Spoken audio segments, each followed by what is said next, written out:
morning! Happy Tuesday sa tanan. Karong adlaw akong ipakita ang daily routine sa akong mga bata diri sa eskwelahan. Assign ni sila everyday. So sama ani nila, prepare ni sila sa ilahang pag-map sulod sa classroom. Kay Wow! gusto ta nga limpyo ang amuang classroom. So kana gi-instructionan ako sila kana mao gini ang ilang kahimtang diri no. Kay wa man mi tubig sa isla na ami rain collector para isawd kung muuwan kay wala man may tabay kini nga isla gamay ra man ni siya. Panahon sa ting-init maglisod din taon ang mga eskwelahan kay di man na dako ang amuang rain collector. Ang uban mga bay nanilhig ni sila. Pura silang maestro nga gwapo pagapuhon pud ko nila ang eskwelahan. Nya siyempre samtang nanilhig nagistorya ni sila about sa salida gabi. Nga na mga mga bata no. Pareha nato sa una ba. While pasilhigon pa og sagbot sa mga teachers nato. Magistorya gyud ta about sa salida gabi. Indot ra man pod kay lingaw ra man pod sila.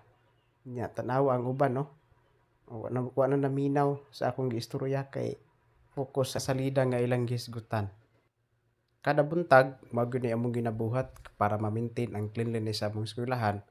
Unya pod ang tanang mga sagbot, mga plastic makuha namo kay naa may project sa among lungsod nga Clean and Green Project. Mahatag namo ang maong mga plastic sa amo ang lungsod para mabayloan ni og mga goods. Ang paggiya sa mga bata importante gyud ilabi na sa pagpanghinlo para makakat-on ni sila sa ilang pagdako kung unsaon pag-aplikar kini mga butanga sa ilang kaugalingon, sa panimalay ug sa bisan asa pangdapit sila ipahimutang. Mao na nga isip ilahang magtutudlo doon na jud ko'y tinguha nga makatunan nila ang mga basic kabutang diri sa eskwelahan para ma-apply nila sa ilahang panimalay ug labaw sa tanan sa ilahang kaugalingon. Unya mga bay kani estudyante ning duol ra gid siya nako nya nangutana, "Sir, gwapo lagi ka.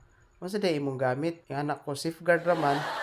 Abi na og perla sir. Karon tan-awon pod nato ang ubang grades kung unsa po ilang gibuhat. Para ma-check pod nato kung nanghinlo ba sila or wala. Kita nimo nga kini mga bataan ang gawas na sa eskwelahan kini grade 2 o grade 3 ready na ni sila para sa ilahang pagpanghinlo. Mao ni sila ang taga grade 2 ug taga grade 3. Ang gawas na sila sa classroom kay nakabalo na sila nga every morning naa gyud mi pagpanghinlo sa among palibot. Check pod nato ang tagalaing grades. Mao ni sila ang taga grade 4 and 5. Dili lang ko kayo mo doon nila para di sila ma-disturb sa ilang pagpanghinlo. Ba ako lang i-zoom in. Di ba? Nag-storytelling, nagilingkod ang uban, nga naman gyud ang estudyante na ipoy homework na poy gahi pero kasagaran sa estudyante diri homework gyud. Kung sa imong instruction mo follow gyud sila kay gusto pod nila nga mahinlo pod ang palipot sa among eskwelahan. Isa gamay rami pero palipayon gihapon mi nang hinlo sa among palibot.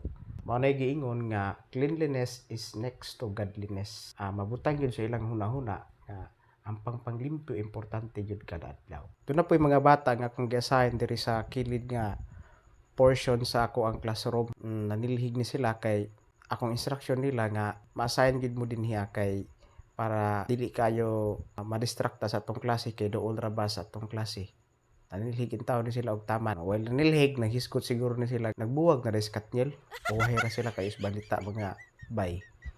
Tanawa. Maayo kayo pagkasilhig no. Kay buutan man ang ilang maestro, buutan po ang mga estudyante. Unya tanaw na to ang sulod sa classroom kung nanglimpyo bagyod ang na-assign diri. Ana sila sir, floor mate na ni sunod ha kay aron di namin magsigig map. Maka-afford na yung sir pohon. Ayog kabalaka. Ang among eskwelahan dool ra gyud kaayo sa dagat. Dili balikayan nga kung dunay panahon nga dili maayo, ma-worried jud ko isip ilahang ginikanan diri sa among eskwelahan. Pero ini akong mga bata madasigon gihapon sa pag-eskwela. Kini nga portion mga bay kilid gyapon ni sa ako ang classroom. Sa garden namo dapit.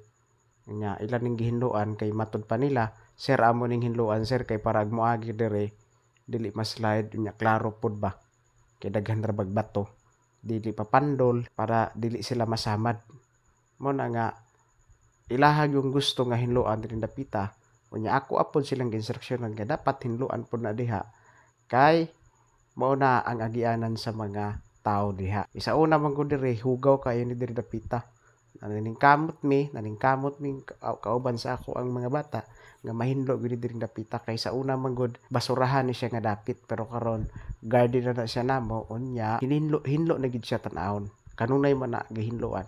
Kanindot sa mga bata nga malipayon ug nagtinabangay sa pagpanglimpyo sa ilang eskwelahan. Mao to mga bay no. Ayaw kalimot sa pag-like, subscribe ug share sa video.